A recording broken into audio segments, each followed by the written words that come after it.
efetivamente trazer a cooperativa para um patamar que se espera dela. Trazer ela numa liderança efetiva de mercado. Porque não adianta você dizer que você lidera o mercado no Rio de Janeiro e você não ter o resultado para o cooperado, que no final das contas é o mais importante. Porque até quando o cooperado aguenta isso? Exatamente. É a frase que eu digo sempre, né? O que nos trouxe até aqui não é suficiente para nos levar adiante, né? Nos trouxe até aqui, chegamos até aqui, agora não é suficiente para seguirmos adiante, né? O meio do poço. Eu quero só eu sempre respondi lá no Conselho Fiscal tudo que vocês me pediram. É verdade, é verdade, é verdade. Chama o diretor financeiro sempre compareceu, é verdade. sempre expôs, fui sabatinado por vocês. É por isso que eu estou aqui, porque quem não respondeu não está comigo, porque mostrou que não estava comigo. Quem não respondeu ao cooperado, veja bem, quem não respondeu ao Conselho Fiscal não respondeu ao cooperado. E não responde ao cooperado comum quando ele faz uma pergunta ou até manda uma carta, e também não responde ao Conselho Fiscal. Olha a situação. Deixa eu só explicar aos colegas cooperados, para eles entenderem o que acontece.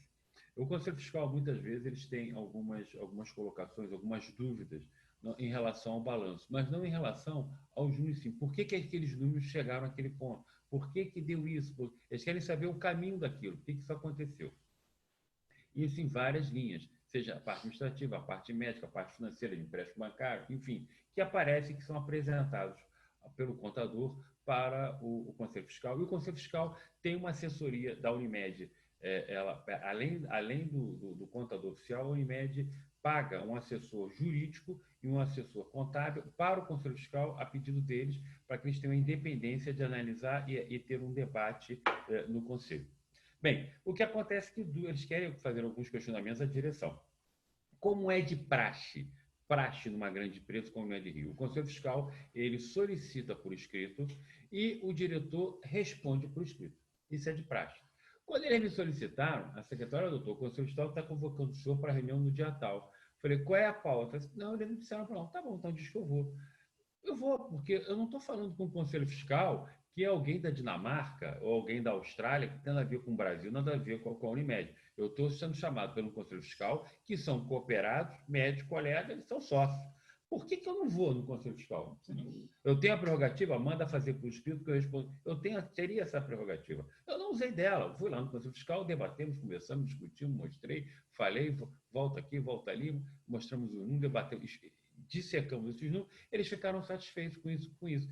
Os outros colegas, quando eram chamados ao Conselho Fiscal, não iam ao Conselho Fiscal e não esclareciam as solicitações do Conselho Fiscal. Por quê? Não sei. Tive até colega que foi, mas assim, não agregou. Teve colega que disse que iria, adiou e não mandou a resposta nem por escrito e nem veio presencialmente. E finalmente nos informou que nada tinha a falar com o Conselho Fiscal, porque aquela pessoa, aquele diretor da nossa cooperativa, ele só olhava para frente. E nós, do Conselho Fiscal, tínhamos a função de olhar no retrovisor, só olhar para trás. Logo, nós não tínhamos nada a conversar. Essa foi uma resposta que recebemos do nosso atual presidente. Por isso, estou aqui.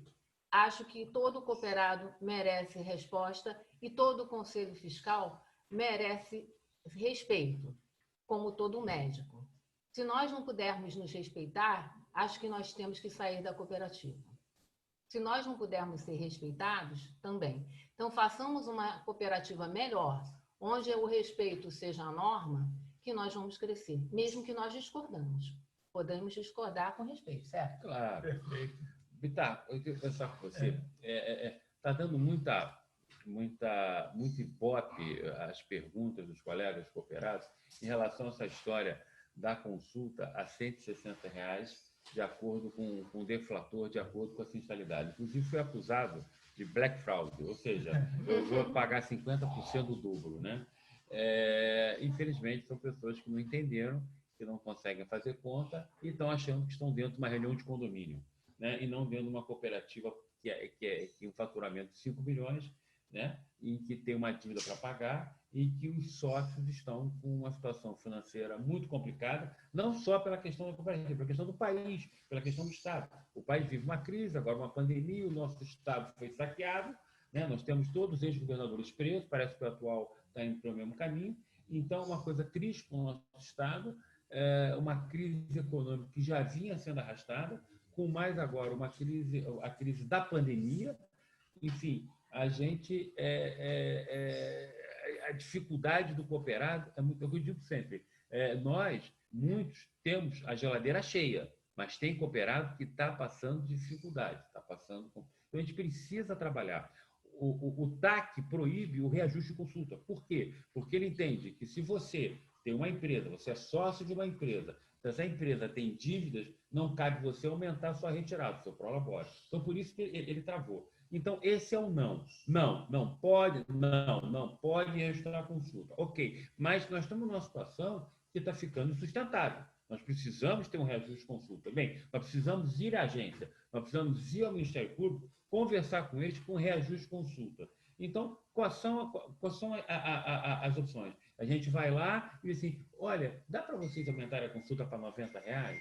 Pode ser R$100 a consulta para ajudar o cooperado? Poxa, a gente está sendo tão bacana, o pessoal está descontando, está pagando lá N20, olha aí, a cooperativa melhorou, tem muito que melhorar ainda, mas dá um dinheirinho para a gente aí, ou a gente vai com uma proposta realmente que possa fazer sentido. Ser factível, né? Ser uma proposta factível. Mas eu acho que o grande problema é que muita gente não entendeu o que é a proposta.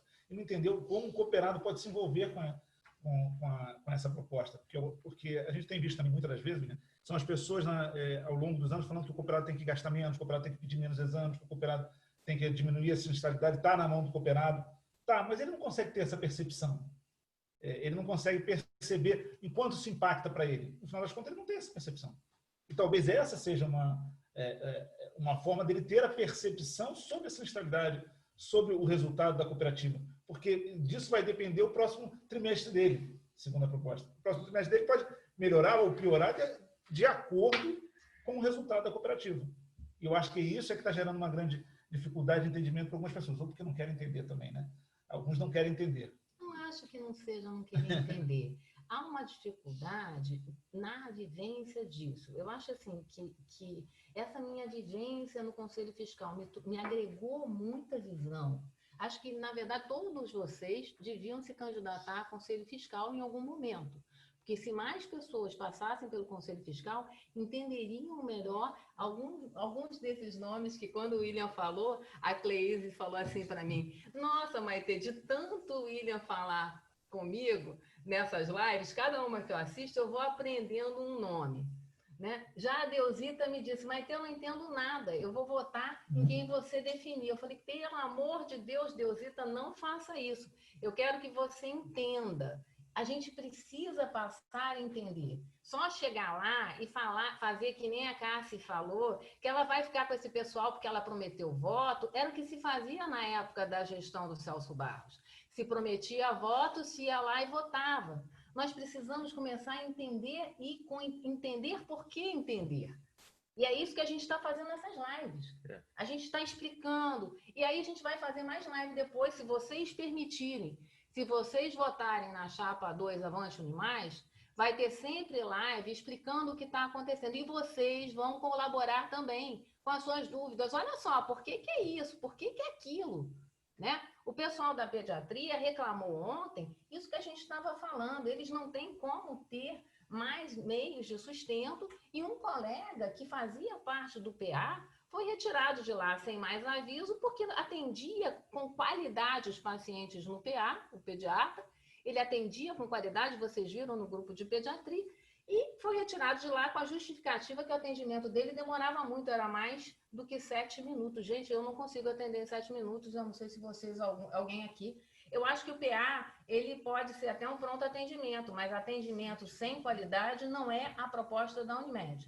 E muito menos para tirar um cooperado do PA. Então, quando essa gestão tira um cooperado do PA, porque ele atende bem, eu fico preocupada. E essa queixa desse cooperado da pediatria, ela também se repetiu quando outros cooperados, aqueles que vieram conversar comigo, muitos cooperados que aderiram ao ato cooperado e se sentiram maltratados dentro do PA. Teve a colega Cândida, que sempre fala também dos problemas que teve, o que desenvolveu nela, um grande trauma. Então, tudo isso nos faz muito triste. A gente tem que ter uma cooperativa com mais respeito. Então, quando você passa a entender que você pode agregar, que você tem de onde tirar um recurso extra com o ato cooperado. Você pode aprender como gastar menos na sinistralidade. Vocês sabem que da última vez que eu ouvi os números de exames pedidos, vocês endócrinos ouçam só, TSH, num ranking total de exames, e também os ginecologistas e outros que pedem TSH toda hora, é uma parte do custo de exames muito elevado. Então, vamos pedir TSH com mais calma.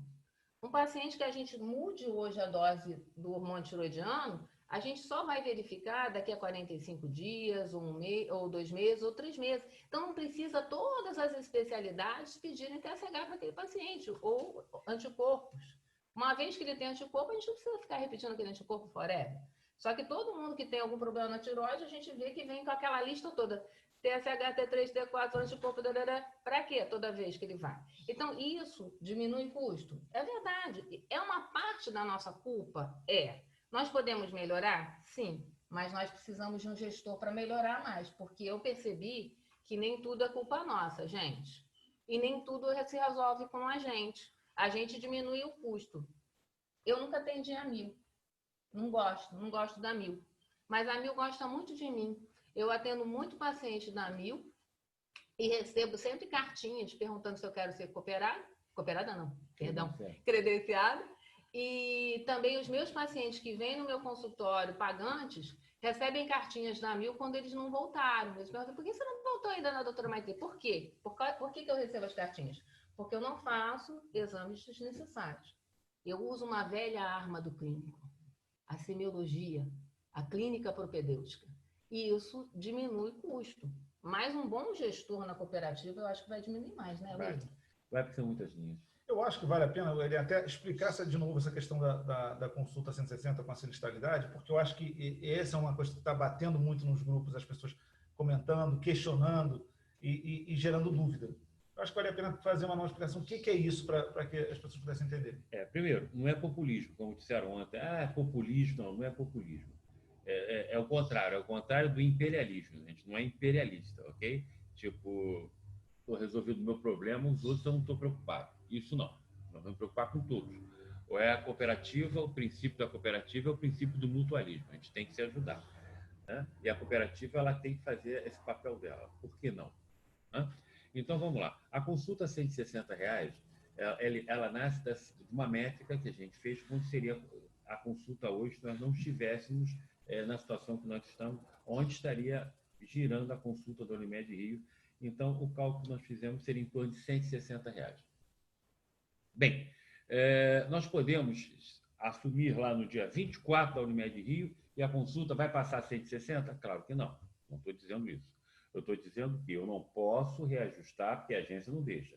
Mas eu já posso sinalizar ao mercado, sinalizar ao cooperado, sinalizar aos órgãos públicos que o meu target, o meu alvo, são R$ 160 de consulta, ok? Como eu não posso, eu faço um deflator de 50, continuo com 80 porque o TAC me trava. Legal? Porém, eu vou começar a trabalhar isso dentro dos órgãos públicos, dizendo, olha, essa proposta é uma proposta viável, porque eu vou aumentar a consulta se a sinistralidade cair. Sinistralidade cair significa melhor resultado para a empresa.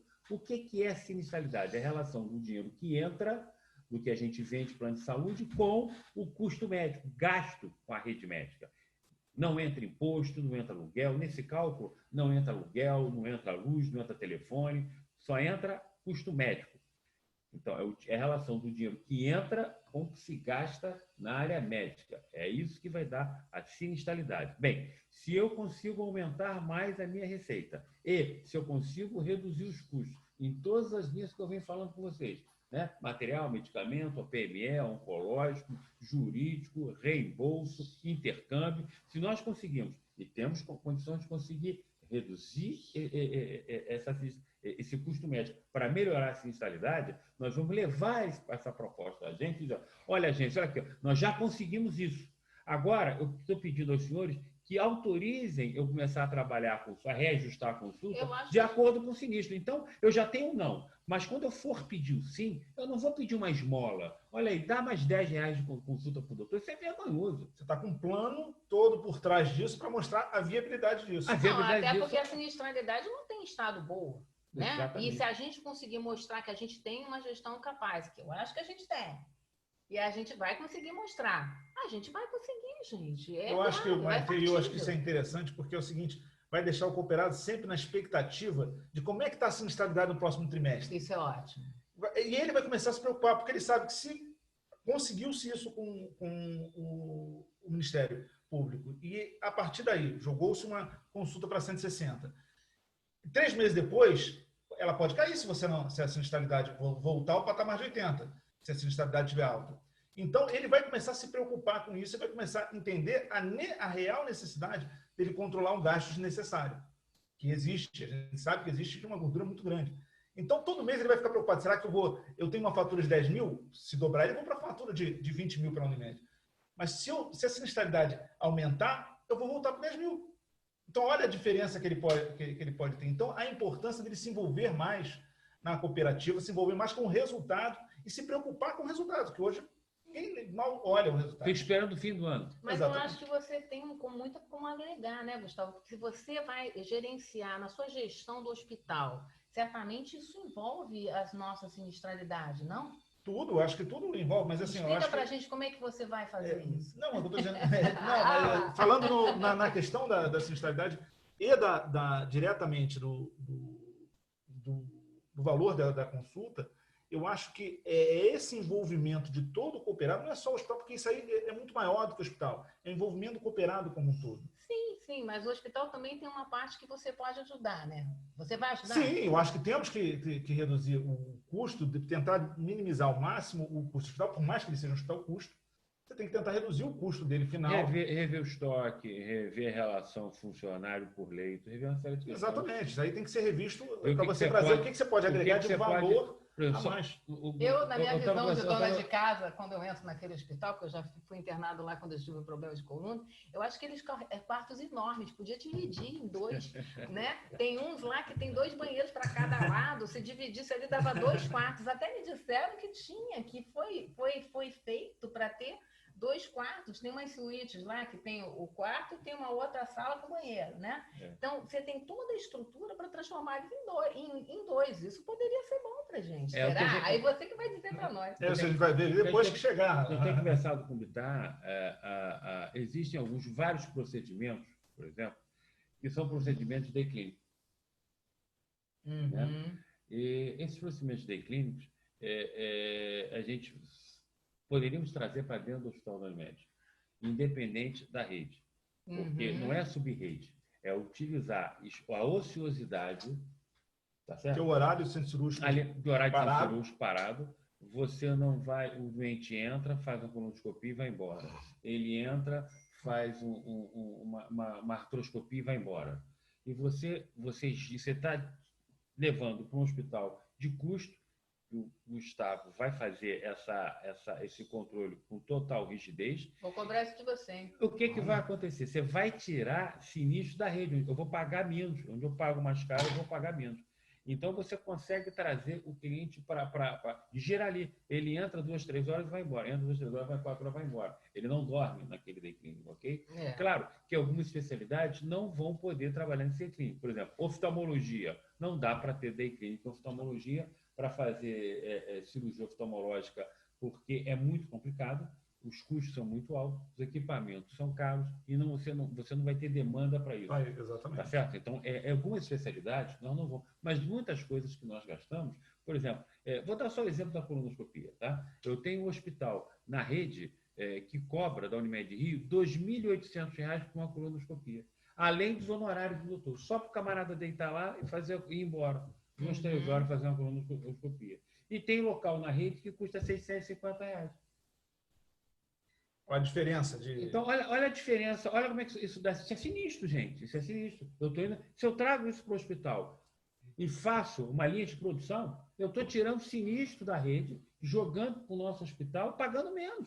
eu preciso pagar menos. Ah, mas vai botar lá um alfa, beta? Não, ele não vai deitar no andar. Ele vai usar a parte ociosa do hospital. Ou seja, ele vai usar a ociosidade do centro cirúrgico, ele vai usar a ociosidade de leitos que nós temos vazios lá embaixo. Não é no andar, ele não vai tirar a alta complexidade do hospital. Ele vai simplesmente pegar o espaço que a gente não está usando. Que está ocioso. E você vai gerar isso ali, pedir o colega, traz isso para cá, para a gente fazer. O doente vai gostar, o colega vai gostar, que está dentro do hospital dele, e você vai trazer isso. Então, tem muitos pontos que a gente pode diminuir sinistro nisso. E o que vai acontecer? O colega, como diz o Gustavo, ele vai vir para dentro da cooperativa. Primeiro, ele vai ter a real noção que ele é um cooperado e não um credenciado. Exato. 2. E aí ele vai ter noção da responsabilidade que cada um de nós temos. E isso vai ser uma proposta de responsabilidade para os órgãos públicos, seja INSS, seja Ministério Público. Olha, isso aqui é uma proposta responsável. Não é me dar R$10 a mais na consulta, que isso eu tenho até vergonha de pedir. Olha aí, o Ministério Público, a agência, por favor, deixa eu dar mais R$10 para o meu cooperado aqui na consultinha, coitadinho, passar para 90. Isso é humilhante. E você está dando a contrapartida, porque isso só acontece quando acontecer a sinistralidade. Então, é uma proposta responsável. Agora, primeiro, ele tem que baixar um sinistro. Eu não posso ficar com 84% de sinistro. Agora, caiu por causa da pandemia. Mas isso não é uma realidade, né, que está sendo divulgada. É bom? É bom. Foi bom. É bom para a gente. Né? Mas a custa de quê?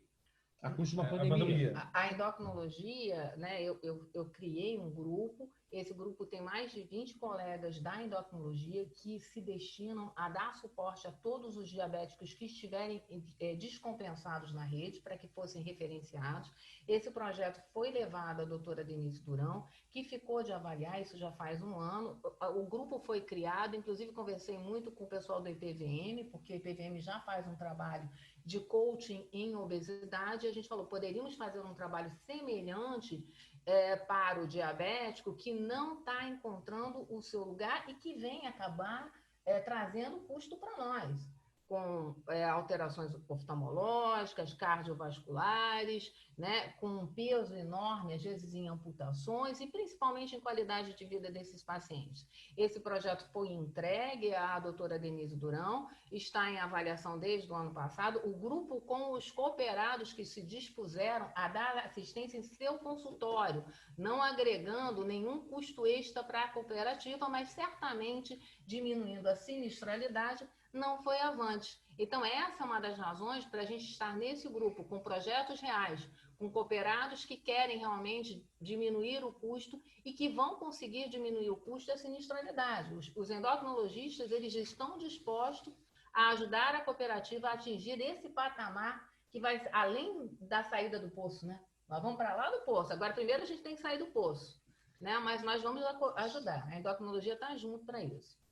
Eu acho que uma outra coisa, voltando à questão do clínico, da remuneração do clínico, é a questão dos 30% do horário de urgência, que eu acho que deve ser bem colocado, porque isso faz uma diferença muito grande no bolso de quem está precisando, principalmente. O cooperado, que principalmente hoje, ele está se vendo com um valor reduzido de consulta, uma quantidade reduzida de pacientes também, em virtude da pandemia, e você ter a opção dos 30% no horário de urgência, que já é uma coisa que você não precisa pedir autorização, você precisa pagar. Definir uma coisa que já está no rol de procedimentos. Eu acho que isso é importante, porque até uma conta que o próprio William já fez em outras lives, a questão do cara que pode atender no sábado, não é, William? Explica para a gente isso que você explicou na live de ontem, eu não lembro de ter ouvido de novo. Explica para eles de novo como é que funciona isso, se isso é legal, se isso não é. Isso é proposta ou realmente já pode implantar? Isso pode implantar, porque isso é o seguinte, nós temos a questão do horário de urgência. O horário de urgência foi deturpado pela ANIL.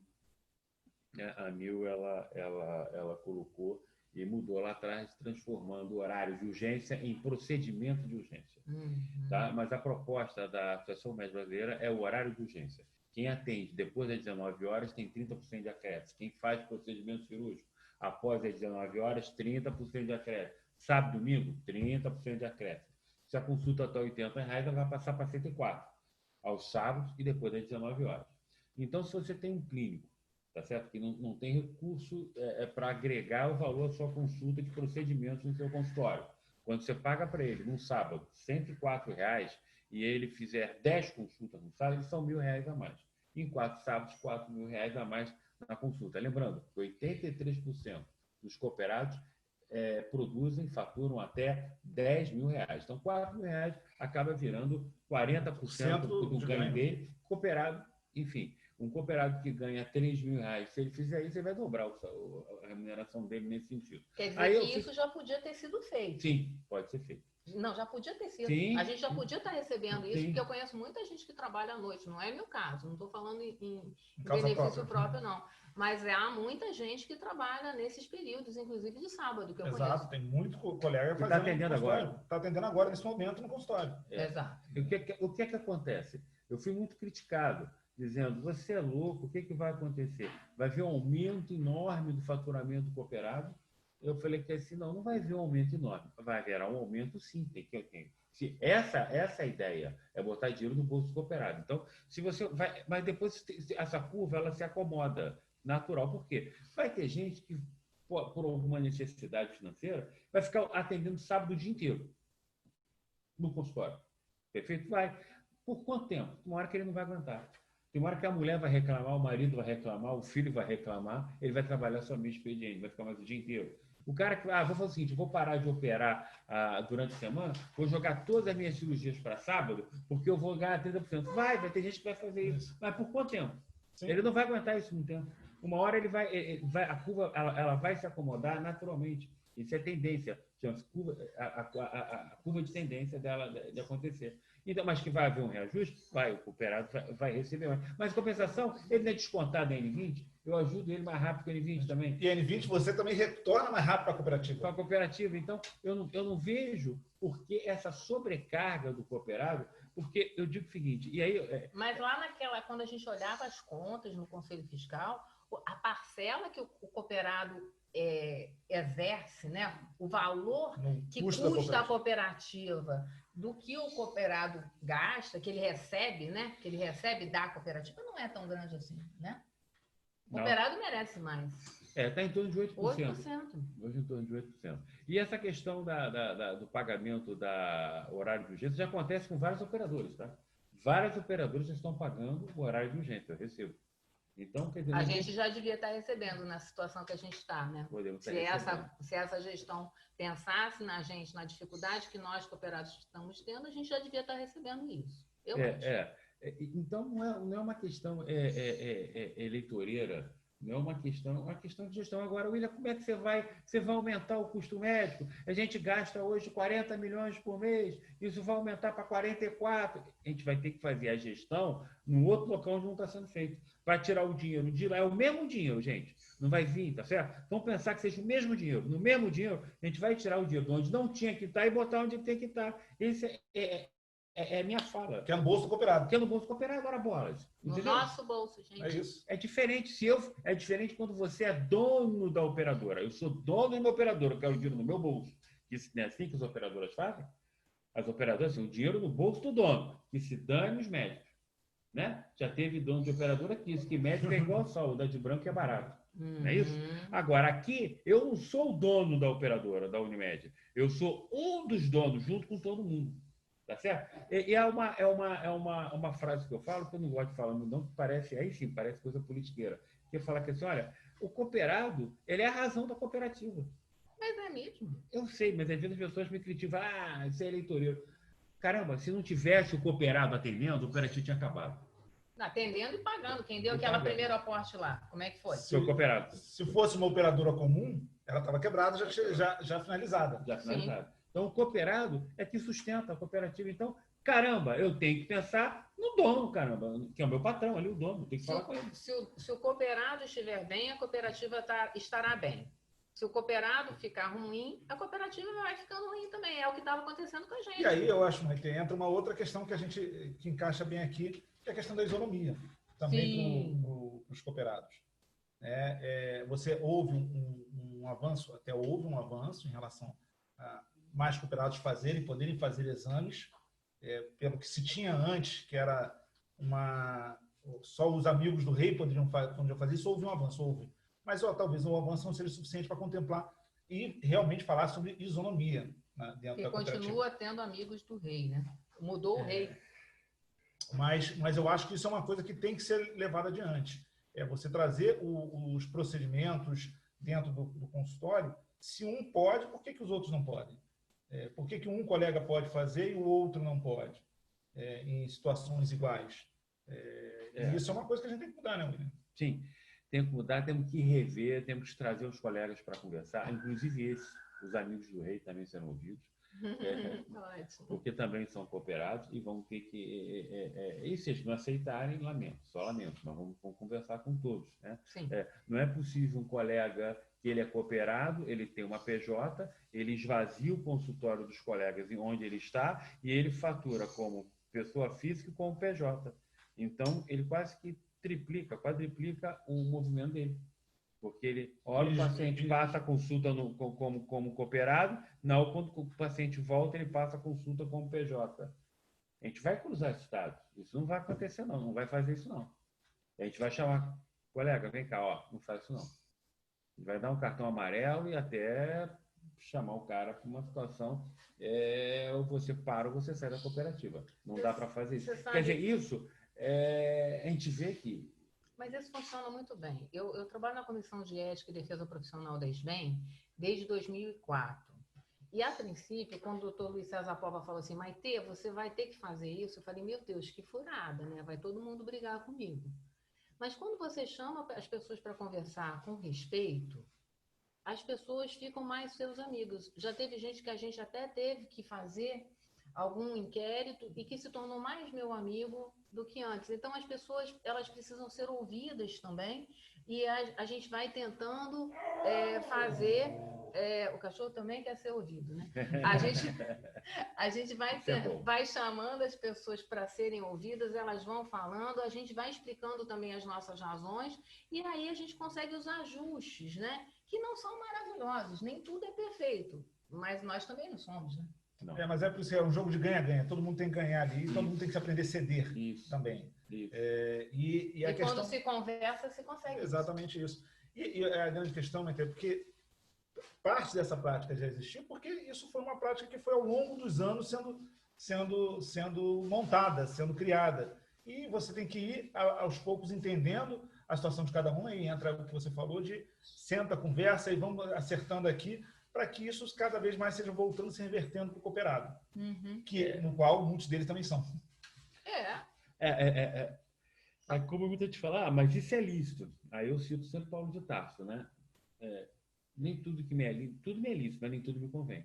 Sim. Né? Não é porque é lícito que convém, não é porque é legal que deve ser feito, entendeu? Então não basta ser só a legalidade.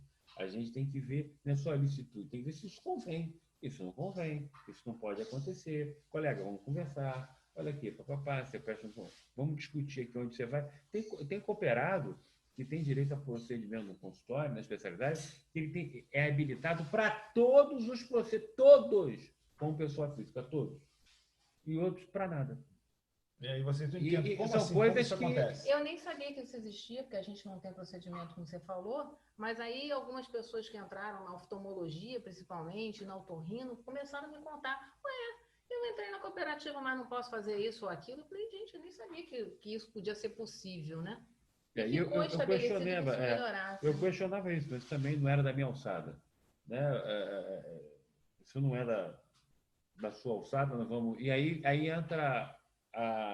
eu ouvi muito a conjugação dos verbos no gerúndio, né? Estamos vendo, estamos fazendo, estamos revendo, e nada acontecendo, entendeu? Então, só no gerúndio. Estamos prorrogando só no gerúndio. A solução do problema. Aí eu olhava aquilo, sofria muito, porque eu vi no mercado que eu era cobrado resultado, trabalhei 30 anos, sempre tendo um dono aqui em cima de mim, me cobrando o resultado. Cadê o resultado? Cadê o resultado? E eu olhando que o resultado que a empresa apresenta, a Unimed de Rio, não é um resultado que ela é capaz de ter. Ela é capaz de ter um resultado muito melhor que esse. Nós vamos ter esse resultado, gente. Não basta só pela legalidade, né? Então as pessoas falam, Nada lá, lá ilegal é feito, nada de ilegal é feito lá dentro. Não tem, senão aí eu teria pulado fora.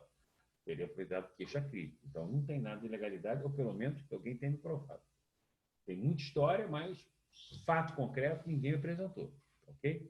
Se tivesse apresentado, a conversa ia ser outra. O papo ia ser diferente.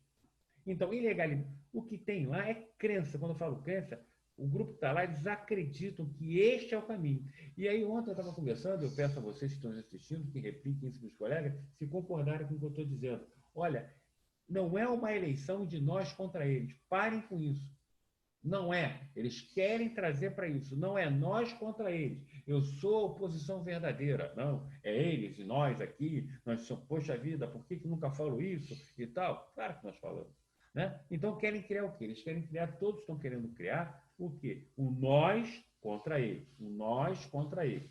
Não existe isso. O que existe é o seguinte, proposta. Nós, o nosso grupo, movimento, Unimais, que montou a chapa, Avante Unimais, temos propostas. Estamos dizendo, olha, nós queremos seguir este caminho, dessa forma, dessa forma, dessa forma, dessa forma. Você acredita que é o melhor caminho, que é um caminho viável, que é um caminho factível? Vem com a gente. Agora, se você acredita que é o outro caminho que tem que seguir, seja feliz. Ou se é o outro caminho, tudo bem. Então, tem colega falando, vamos pagar essa dívida, é fácil. Vamos no BNDES, na Caixa Econômica, e vamos fazer um empréstimo para pagar a dívida. Caramba! Dessa dívida aí, eu vou dizer a vocês, 650 milhões nós estamos pagando sem juros, sem correção monetária. Ela não é securitizada. Para que eu vou pagar a juros para banqueiro? O banco, o que o banco vende? O banco vende juros, gente. O banqueiro, né? Isso vai piorar a nossa situação. O posto de gasolina, vende óleo, né? O banqueiro vende juros. Caramba, para que eu vou pegar 650 milhões da minha dívida, da nossa dívida, e pagar juros? Eu tenho que pagar juros. Que é por isso que a gente está pagando e só mostra o despreparo, né? A falta de conhecimento. A gente está pagando, trabalhando para justamente não ter que pagar esses juros. Exatamente. Então, a gente tem proposta. Eu não vejo propostas, vocês têm que olhar a proposta dos outros. Ontem me perguntaram, olha, William, muita coisa que vocês falaram, essa semana foi postado pela empresa, pela cooperativa. Você acha isso coincidência? Sei. Eu acho que o acaso não existe, né? Então, a gente lançou a nossa proposta no dia 7 à noite. Então, dia 8, dia 9 foi o outro fim de semana, ela estava rolando na internet. Na segunda-feira, eles lançaram propostas iguais à nossa. Só que a nossa já estava no ar. Mas se eles tinham propostas iguais às nossas, por que eles não fizeram? Bem, agora, a gente não tinha como fazer, mas eles já podiam ter feito. Aí, estranho. Então, estão começando... isso são sinais, eu digo que gestão são sinais e sintomas. Tem que ter sinais e sintomas. Isso. A gente não tem um diagnóstico, a gente, né? Exato. As pessoas não estão aqui para se defender, por isso eu não gosto de falar dos outros. Eu gosto só de falar de sinais e sintomas. O diagnóstico não está fechado. Eu não cheguei ao padrão ouro. Mas o paciente tem tosse, tem febre, pode ser gripe, pneumonia. Sim, né? mas tem febre e não deram aquele antitérmico. Por quê? Essa é a nossa pergunta. Por que não deram esse antitérmico? Né? Então, a tal história. Mas que o fato, dados e fatos. Nós lançamos nossa campanha no fim de semana. Começou a ser visitado? Começou a ser visitado as propostas. E são lançadas propostas semelhantes à nossa. Então, isso só nos dá muita garantia. Que o caminho é esse. Que o caminho é esse. A gente até convida todos vocês a visitarem o nosso site e encaminharem para todos os colegas que também não estejam nos mesmos grupos que a gente está, para que eles possam ter esse acesso, porque já que está todo mundo gostando do que a gente colocou no site, de repente são ideias interessantes e até para vocês agregarem, trazerem para a gente essas perguntas que vocês têm. Por que isso? Não entendi. É assim que se cresce, né? Está sendo digitado aí, o site é o avanteunimais.com.br. É muito simples. Avante, tudo junto. Minúsculo, avanteunimais.com.br. E se vocês visitarem o YouTube e digitarem lá Avante Unimais, só isso, no YouTube. Avante Unimais, tudo junto, estarão lá todos os vídeos, todas as lives, os vídeos dos colegas que estão com a gente nessa campanha. Alguns vídeos o som está ruim, porque são todos os vídeos artesanais, como essa transmissão é feita no laptop, ok? Estou aqui na casa não estamos na Unimed, não? Não estamos dentro da Unimed, não? Não está na Unimed, não. Porque disseram que as gravações eram feitas dentro da Unimed, nossa. Não, tiraram o nosso acesso. A gente é de uma casa aqui do lado da cozinha, o cachorro late de vez em quando, então, que eu acho muito bacana isso, que demonstra a vocês que aparece, que tem uma grande produção por trás disso, mas é o computador do colega, enfim. Essa grande produção se chama amor, gente. A gente tem amor à causa, a gente tem amor à cooperativa e a gente realmente está envolvido num projeto que a gente quer melhorar. Outro dia um colega perguntou para mim, até um colega que era da oposição me procurou e me indagou de uma maneira muito incisiva e disse: você me desculpa, eu não acredito, Samor, nisso não. Você me desculpa. Qual é a tua intenção nisso de você vir presidente? Eu falei: eu quero advogar em causa própria para desbloquear os meus bens. Eu estou com meus imóveis todos bloqueados, minha conta bancária, meu carro não posso trocar, está tudo bloqueado. E com os colegas que estão lá, isso não vai ser desbloqueado tão cedo, do jeito que estão levando a cooperativa. Eu tenho que saldar essa dívida, sair dessa situação para desbloquear os meus bens, gente. Eu quero viver.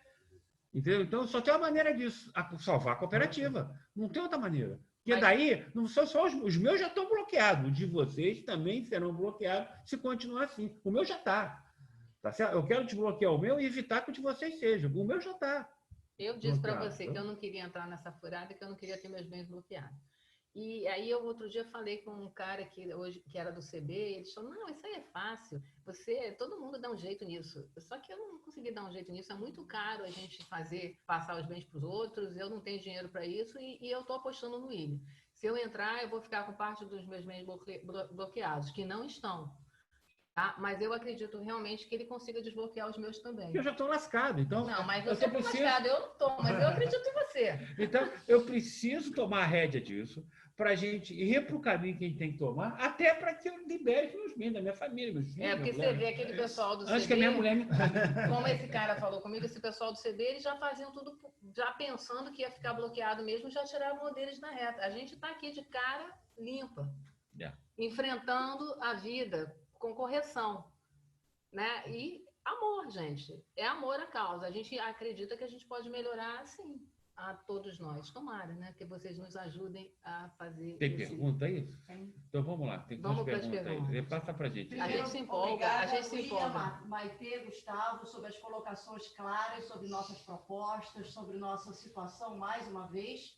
E a gente vai responder algumas perguntas que se colocaram aqui, tanto no chat quanto no QA. José Carlos pergunta: como a Unimed era líder de mercado anos atrás, não era bom se espelhar naquelas ações, mas sem roubar?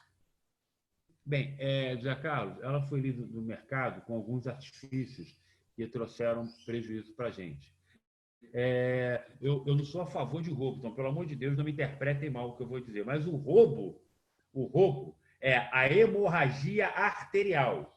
A artéria está jorrando sangue para tudo que ela... Você vai lá, clipou a artéria, a hemorragia cessa, o paciente se estabiliza, a volemia volta e vida que segue. A má gestão é sangramento em lençol.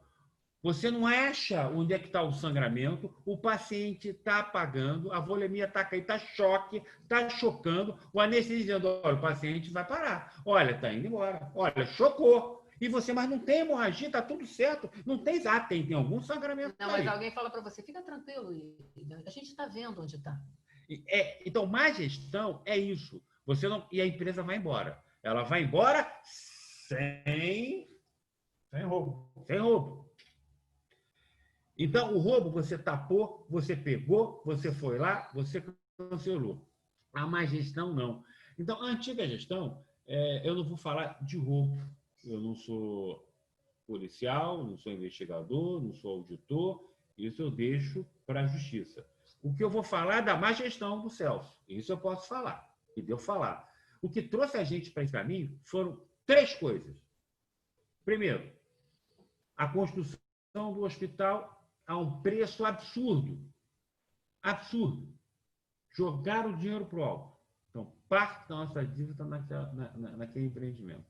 Segunda parte da dívida, a compra da carteira da Golden Cross. Foi compra, aquilo nem de graça eu queria, mas comprada. Nós chamamos aquilo da nossa passadinha. Né? Então, exatamente. Então, o que acontece? É sangramento em lençol. Os caras estão lá em Recife, os caras estão em BH, estão em São Paulo, e o dinheiro vai embora. O que a gente arrecada é menos do que eles gastam. Entendeu? A questão do intercâmbio, como é que é importante? O intercâmbio tira resultado da empresa, tira valor para o cooperado. É por isso aí. Então, e terceiro, a carteira da CAAD.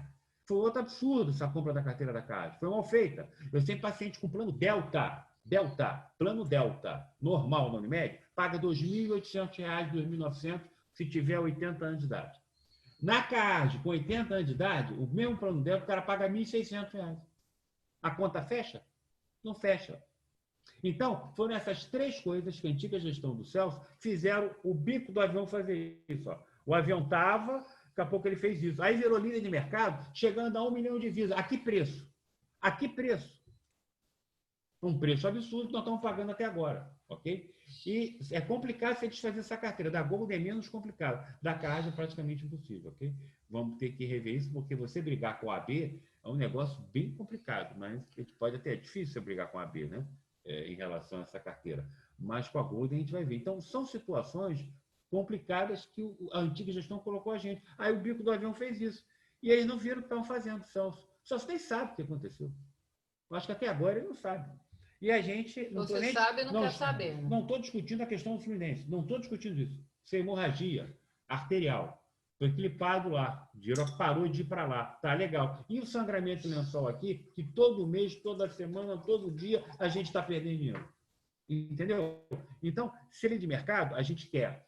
A gente vai crescer, mas com responsabilidade e de forma sustentável. Não é crescer a qualquer preço. Crescer por crescer. Foi o que eles fizeram. Isaac coloca aqui, sem dúvida, é o melhor grupo que reconhece a Unimed como cooperativa e não como operadora. Agora a gente vai para as perguntas no QA. Consegue botar um pouquinho aqui para mim?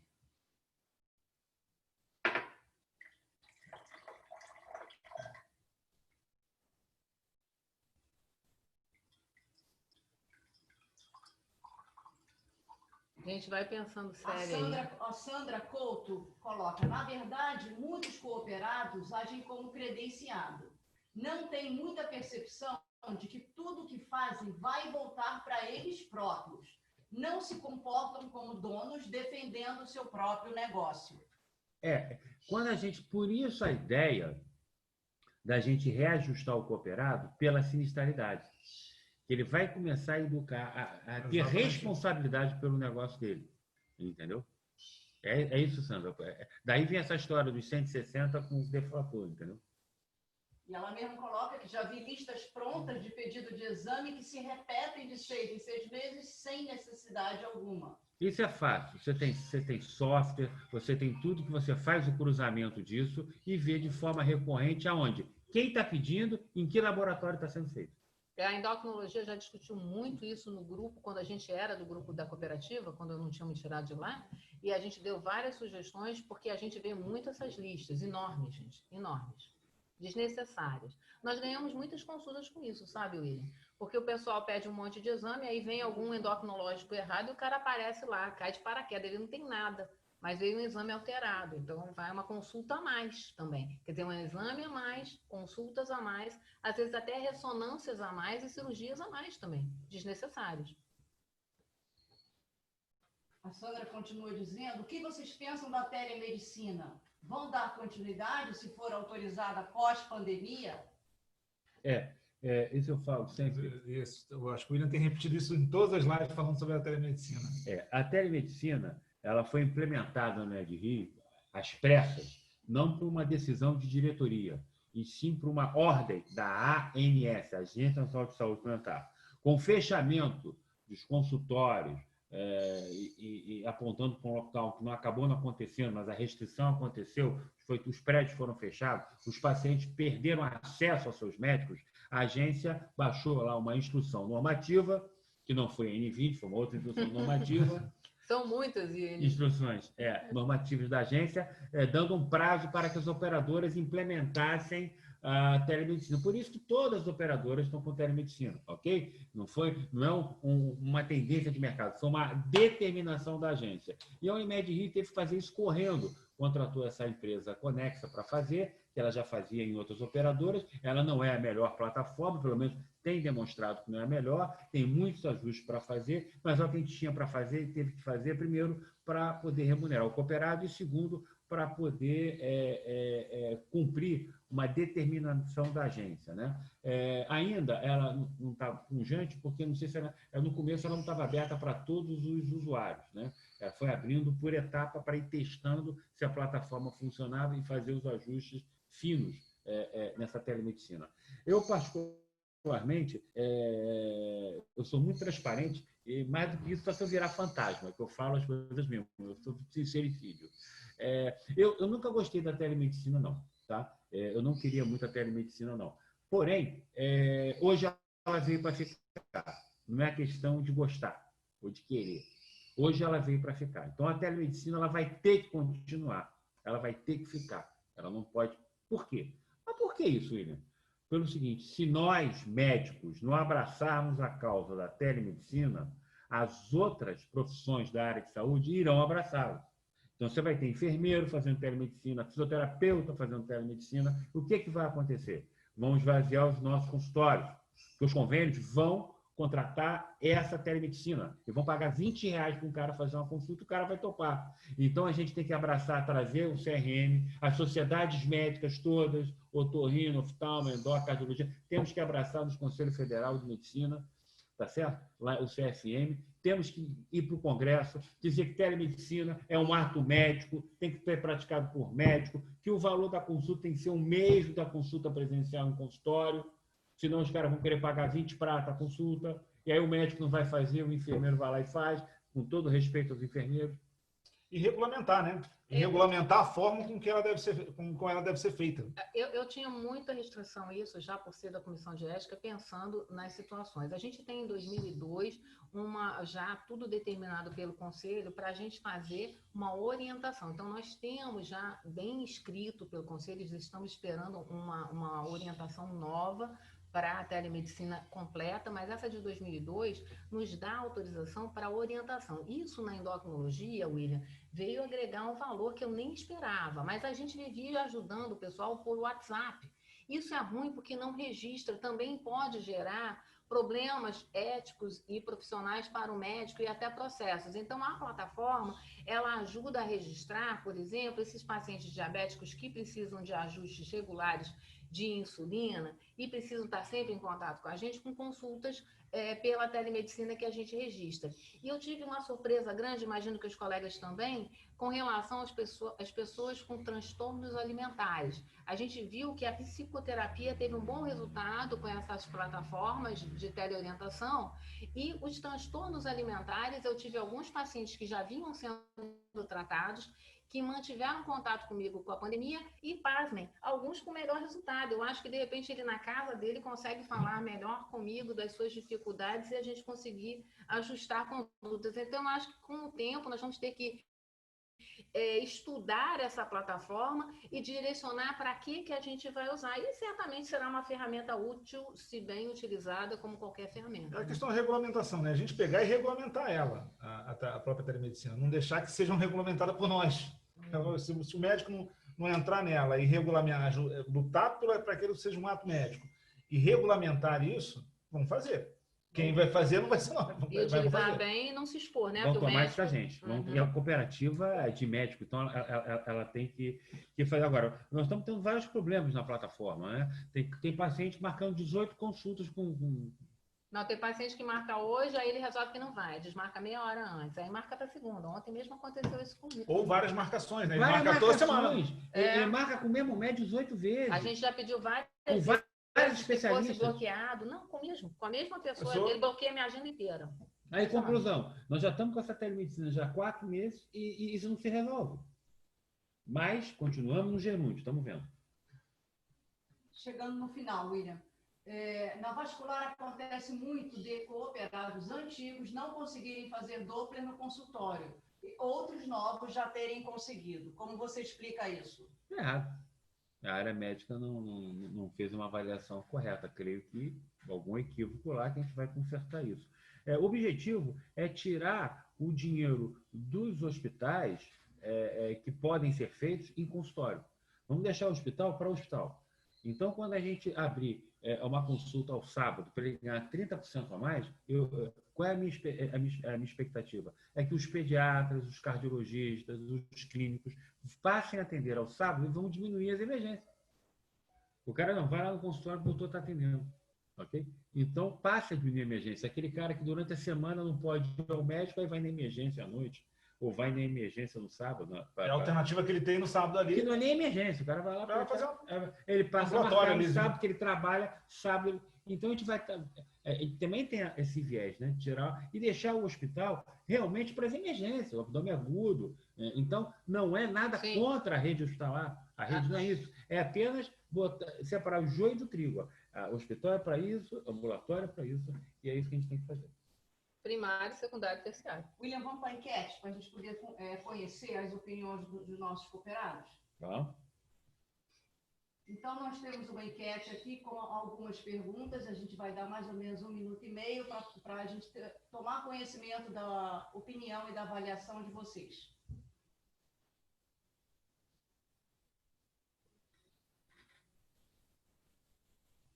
Ela já foi aberta.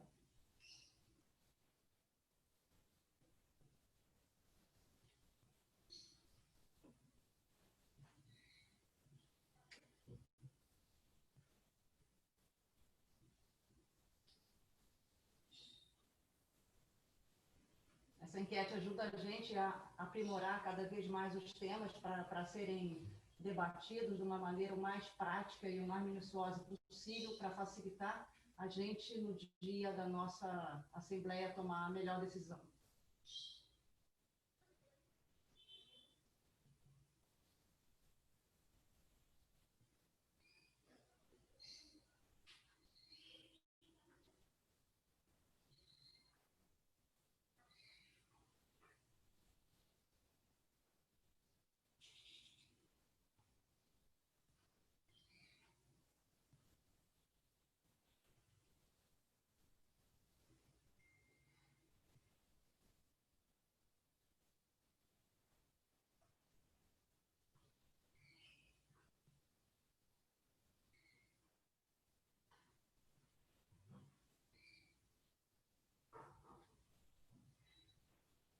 Mais 10 segundos, a gente está terminando ela e agradecemos já a vocês e vamos passar a palavra para a mensagem final para o William colocar para a gente. Obrigada, gente. Nós estamos desligando então a enquete. Eu quero agradecer a paciência de vocês, aí, a determinação. Dizer que sexta-feira agora, dia 21, é o dia da eleição. Não tenham medo de votar, o voto é secreto. Não tem como saber em quem você votou. Escolha um ponto de votação. Teremos lá em cada ponto de votação 2 fiscais da nossa chapa. Exerça o seu direito de voto, ok? Escolha a melhor proposta. Peço a vocês a oportunidade e o voto na chapa 2, ok? Vamos lá e vamos mudar essa cooperativa, vamos mudar esse jogo, ok? Muito obrigado a todos. Até a próxima.